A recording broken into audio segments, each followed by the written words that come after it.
Hello everyone, welcome back to my channel Koyel's corner. তো আজকে শান্তিনিকেতনের দিনটি আমরা কিভাবে কাটিয়েছিলাম, কোথায় কোথায় ঘুরেছিলাম, তো সেই ব্লগটি নিয়ে চলে এসেছি আপনাদের সাথে। তো চলুন আজকে আপনাদেরকে একটু ছোট্ট করে রুম ট্যুর দিয়ে নিই। অ্যাকচুয়ালি আমার ইচ্ছে ছিল কালকে রুম ট্যুরটি দেওয়ার, কিন্তু আমাদের চেক ইন করতে করতে অনেক লেট হয়ে গিয়েছিল, প্রায় সন্ধ্যায়, তাই আর ভিডিও করে ওঠা হয়নি। তো চলুন, এটি একদম মেন রোডের ধারে, তো আপনাদের তো আগেই বলেছিলাম। এখানে দেখতে পাচ্ছেন ফার্স্ট ফ্লোরে সব হোটেল রুমগুলি রয়েছে, নিচে সব দোকানপাট গ্রাউন্ড ফ্লোরে। তো আমাদের রুম নাম্বার 8।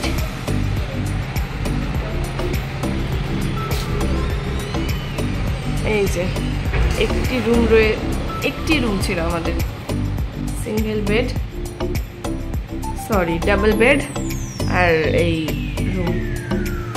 আর এদিকে রয়েছে একটা বেসিন,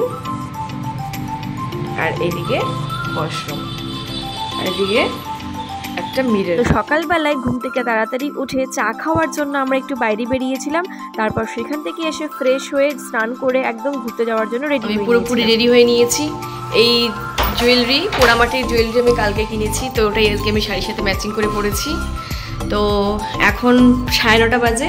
আমাদের চেক আউট যদিও সকাল 11টাতে ছিল, কিন্তু আমরা এখনই রুমটা ছেড়ে দিয়ে আমাদের লাগেজগুলি অফিসের মধ্যে রেখে আমরা একটু কয়েকটা স্পট ঘুরে যাওয়ার পথে লাগেজটা নিয়ে আমরা রামপুরহাটে চলে যাবো। ঠিক এখন টাটা বাই বাই বলে দিই।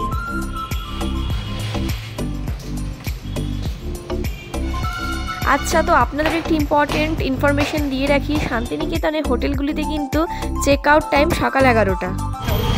এখন আমরা টোটোতে উঠে পড়েছি, এখন যাচ্ছি সুরুল রাজবাড়ি। এই সুরুল রাজবাড়িটি বোলপুরের সুরুল গ্রামে অবস্থিত রয়েছে। 1750 অর্থাৎ 1750-এর দশকে কিন্তু এই রাজবাড়িটি নির্মিত হয়েছে। এই রাজবাড়িটি প্রায় 3 শতাব্দী পুরনো হওয়া সত্ত্বেও কিন্তু এখনো দুর্দান্ত অবস্থায় রয়েছে। এটি ভারতচন্দ্র সরকারের প্রপৌত্র শ্রীনিবাস সরকার নামে একজন ব্যবসায়ী দ্বারা কিন্তু এটি নির্মিত হয়েছিল। এই রাজবাড়িতে কিন্তু বেশ কয়েকটি মন্দির রয়েছে, যেখানে প্রচুর জটিল পোড়ামাটির খোদাই রয়েছে। এই ডান সাইডে যে বিল্ডিংটি দেখা যাচ্ছে, এই সাইডটা কিন্তু প্রাইভেসির জন্য প্রবেশ নিষেধ ছিল। তো এটি হচ্ছে নাট মন্দির এই সুরুল রাজবাড়ির। এখানে বিশাল বড় করে দুর্গাপুজো হয়। আর এই সুরুল রাজবাড়িতে কিন্তু প্রবেশ মূল্য ভীষণ কম, মাত্র পার হেড 10 টাকা করে।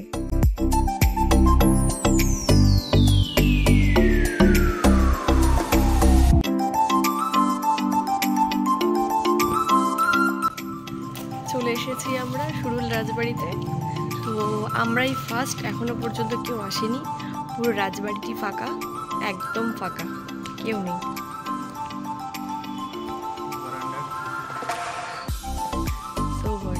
রাজবাড়ির মন্দির, এখানে প্রবেশ করতে হলে জুতো খুলে আসতে হবে। এই জায়গাটিতে প্রচুর রুম রয়েছে।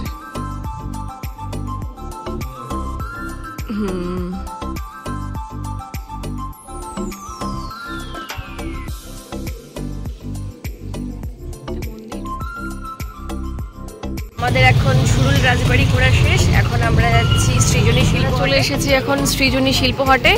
কেটে নিলাম পার হেড 30 টাকা করে টিকিট। এখন সৃজনী শিল্প হাটের একদম ভেতরে এন্টার করে গিয়েছি। ভীষণভাবে সুন্দর করে সাজানো রয়েছে। কি কি রয়েছে? রাইট সাইডে আদি ক্রান্তি sculpture garden, craft stall, wood sculpture, আর লেফটে রয়েছে অফিস। আর এই সাইডে রয়েছে হচ্ছে লোকঘর, পালকি, রানবা অ্যান্ড রায়বংশী। সোজা গেলে আর ওই যে দূরে দেখতে পাচ্ছেন প্রোগ্রাম হচ্ছে। এই সৃজনী শিল্পগ্রাম কিন্তু একটি সাংস্কৃতিক গ্রাম, যা 26 বিঘে জমি জুড়ে বিস্তৃত রয়েছে। ইউজেডসিসির বিভিন্ন সদস্য রাষ্ট্র যেমন আসাম, বিহার, মণিপুর, উড়িষ্যা, ঝাড়খণ্ড, সিকিম, ত্রিপুরা, পশ্চিমবঙ্গ ও আন্দামান ও নিকোবর দ্বীপপুঞ্জ মোট 9টি রাজ্যের ঐতিহ্য নিয়ে 9টি ছোট ছোট কুঁড়েঘর তৈরি করা রয়েছে। এই কুঁড়েঘরগুলিতে ঐতিহ্যবাহী নকশা, স্থাপত্য বৈশিষ্ট্যের নকশা রয়েছে। প্রতিটি কুঁড়েঘরের মধ্যে কিন্তু তাদের নির্দিষ্ট রাজ্যের যে সংস্কৃতিগুলি রয়েছে, সেগুলোর কিন্তু প্রতিচ্ছবি বেশ সুন্দর করে ফুটিয়ে তোলা হয়েছে। এই শিল্পগ্রামের শান্ত প্রাকৃতিক পরিবেশ কিন্তু দর্শনার্থীদের বেশ আকর্ষণ করে। এছাড়াও কবিগুরু রবীন্দ্রনাথ ঠাকুরের ভূমি হওয়ায় প্রতি সপ্তাহে প্রায় 15,000-এরও বেশি দর্শনার্থী এখানে ঘুরতে আসেন। এদের মধ্যে অনেকে রয়েছেন শিল্পপ্রেমী, আবার অনেকে রয়েছেন সমালোচক। মন্দির জয় জগন্নাথ। এমনি এমনি লাল মাটির দেশ বলা হয় না, মাটির কালারটি দেখুন। আন্দামান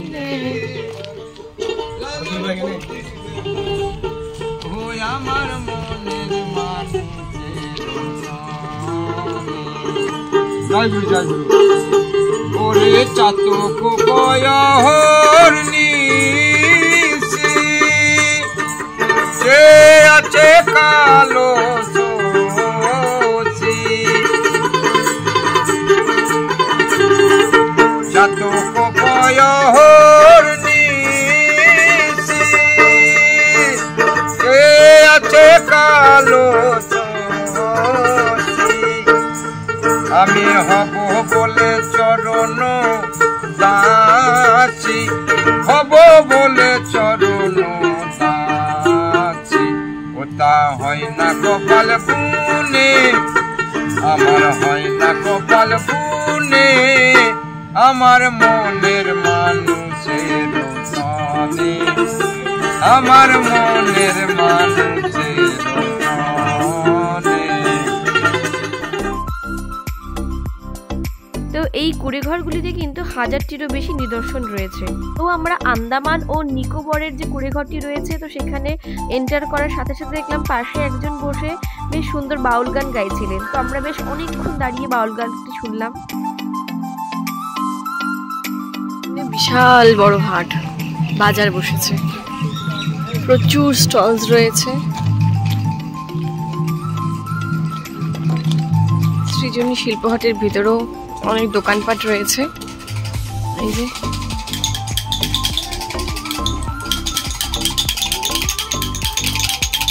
শিল্পগ্রামের ভেতরেও কিন্তু এক কোনায় সাঁওতালি নাচ চলছিল, তো সেটারই আওয়াজ আপনারা হয়তো ব্যাকগ্রাউন্ডে পাচ্ছেন।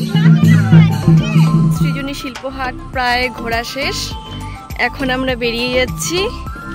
এখন হয়তো সোনাঝুরির হাটে যাব, দেখি যাকে ঠিক করেছি যে টোটোওয়ালা ওনাকে বলি, দেখি উনি আগে কোথায় নিয়ে যায়, সোনাঝুরি হাটে না হলে হচ্ছে রবীন্দ্র মিউজিয়াম, এই দুটোর মধ্যে যে কোনো একটা যাওয়া হবে। তো যার টোটোতে আমরা ঘুরছিলাম, তো তিনি আমাদের জায়গাটা সোনাঝুরি হাটে নিয়ে যাবে, সবার শেষে রবীন্দ্র মিউজিয়ামে নিয়ে যাবে। তো আমরা বেরিয়ে পড়লাম সোনাঝুরি হাটে যাওয়ার উদ্দেশ্যে। যাওয়ার সময় দেখলাম পথের দুধারে বেশ অনেক গাছ রয়েছে, তো এই প্রাকৃতিক সৌন্দর্য উপভোগ করতে করতে আমরা বেরিয়ে পড়লাম সোনাঝুরির উদ্দেশ্যে। চলে এলাম আমরা এখন সোনাঝুরি হাটে, বিশাল বড় হাট। চলুন দেখা যাক কি কি রয়েছে। তো টোটো থেকে নেমেই সবার ফার্স্টে চলে গেলাম একটি জুয়েলারি স্টলে, যেখানে বিভিন্ন ধরনের টেরাকোটার জুয়েলারিগুলো রাখা রয়েছিল এবং দেখেই মানে চোখ জুড়িয়ে যাচ্ছিল। তারপর সেখান থেকে বেরিয়ে সবার ফার্স্টে আমরা সেই সোনাঝুরি হাটের ফেমাস রাবড়ি খাওয়ার জন্য দাঁড়িয়ে পড়লাম। তো তারপর কিছুটা এগোতেই দেখলাম সাঁওতালির নাচ হচ্ছে, তো আমিও সেই সুযোগে সদ্ব্যবহার করে তো সবার তালে তালে একটু পা মিলিয়ে নিলাম।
রাত শেষে দেখলাম আমাদের দুজনেরই বড্ড খিদে পেয়ে গিয়েছিল। যেহেতু সকাল থেকে তেমন ভারী কিছু খাওয়া হয়নি, সেজন্য আমরা সোনাঝুরি হাটেই রোশনাই নামে একটি রেস্টুরেন্ট ছিল, তো সেখানে আমরা চলে গিয়েছিলাম। রেস্টুরেন্টের অ্যাম্বিয়েন্সটি কিন্তু ভীষণই ভালো ছিল। রেস্টুরেন্টে এন্টার করার পর দুজনে কনফিউজড হয়ে গিয়েছি যে কি অর্ডার করা যায়। তো শেষমেশ আমরা ডিসাইড করলাম যে যাক, দিনের শুরুটা না হয় বিরিয়ানি দিয়ে স্টার্ট করি। তো দুজনে 2 প্লেট বিরিয়ানি নিয়ে নিয়েছিলাম। আমরা এখন সোনাঝুরি হাট থেকে সমস্ত রকম শপিং কমপ্লিট করে এখন আমরা যাচ্ছি রবীন্দ্র মিউজিয়ামে। তারপরে সেখান থেকে আমরা যাব হোটেলে, তারপর সেখান থেকে ট্রেনে ধরে আবার রামপুরহাট এসেছি আমরা এখন রবীন্দ্র মিউজিয়ামে। এখান থেকে আপনারা দেখে নিতে পারেন এন্ট্রি ফ্রি। ভিজিটর্সদের জন্য পার হেড 100 রুপিস ছিল, আর পার স্টুডেন্টদের জন্য পার হেড 10 রুপিস। এই যে টিকিট কাটা হয়ে গেছে। টিকিট কেটে এখন আমরা দুজনেই সামনের দিকে এগিয়ে যাচ্ছি। এই সামনে যে বিল্ডিংটি দেখতে পাচ্ছেন, এটি হচ্ছে রবীন্দ্র মিউজিয়াম। এখানে কিন্তু কোনো রকম ভিডিও বা কোনো কিছু করা অ্যালাউ ছিল না, আর জুতো নিয়েও যাওয়া অ্যালাউ ছিল না। তো সামনের র্যাকগুলোতে আমরা জুতো রেখে আমরা ভিতরে গিয়েছিলাম। এই মিউজিয়ামটির ভেতরে কিন্তু রবীন্দ্রনাথ ঠাকুরের ব্যবহার করা বিভিন্ন জিনিসপত্র রয়েছে। এছাড়াও তার পুরস্কার, ছবি, বিভিন্ন ধরনের ম্যানুস্ক্রিপ্ট, তারপরে হচ্ছে ওনার আঁকা ছবি, তারপরে তুলি। আর সবথেকে বিশেষ আকর্ষণ ছিল এখানে কিন্তু নোবেল প্রাইজও রাখা ছিল। যেহেতু আসল নোবেল প্রাইজ চুরি হয়ে যাওয়ায় তার একটা রেপ্লিকা এখানে স্মৃতি হিসাবে রাখা হয়েছে। তারপর আমরা সবুজের সমারোহের মধ্য দিয়ে এই কমপ্লেক্সের ভেতরে এন্টার করলাম। এই কমপ্লেক্সের ভেতরে কিন্তু 5টি বাড়ি ছিল। তার মধ্যে এই সামনে যে বাড়িটি দেখতে পাচ্ছেন, এটি হচ্ছে উদয়ন ভবন। এটি অন্যান্য বাড়িগুলির তুলনায় অনেকটা বড় ছিল, আর সামনে একটা উন্মুক্ত খোলা মাঠ ছিল। এমনি কি বলা হয় লাল মাটির দেশ। কবিগুরু ওনার জীবনের শেষ কয়েকটি বছর কিন্তু এই শান্তিনিকেতনেই কাটিয়েছেন।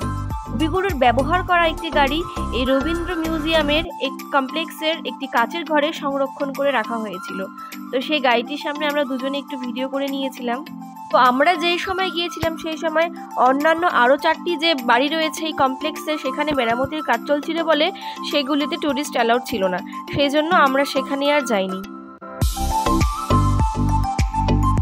মিউজিয়াম থেকে বেরিয়ে গেলাম, এবার হোটেলে যাচ্ছি। তো এরপর হোটেলে পৌঁছে আমরা রিসেপশন থেকে আমাদের লাগেজ কালেক্ট করে নিয়েছিলাম, এবং আমি একটু ফ্রেশ হয়ে এবং চেঞ্জ করে আমরা বেরিয়ে পড়েছিলাম হোটেল থেকে।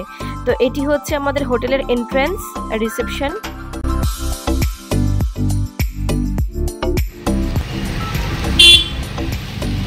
তো এখান থেকে আমরা চলে যাচ্ছি বাই বাই শান্তিনিকেতন। এই তো বোলপুর স্টেশন, ট্রেনের জন্য দাঁড়িয়ে আছি। সাহেবগঞ্জ ইন্টারসিটি এক্সপ্রেস, তো সেটা করে আমরা এখন রামপুরহাটে যাচ্ছি, মানে যাব। ট্রেনটি এখনও আসতে 15-20 মিনিট লেট। স্টেশনে আমরা নামলাম এখনই জাস্ট, এখন হোটেল খোঁজার পালা, দেখা যাবে। তো প্রায় সন্ধ্যা 6টার দিকে আমরা রামপুরহাটে নেমে পড়েছিলাম। তো আজকের ব্লগটি এই পর্যন্তই রইল। অতি শীঘ্রই তারাপীঠের ব্লগটি নিয়ে আবারও আপনাদের সামনে হাজির হব। ভালো থাকবেন, সুস্থ থাকবেন।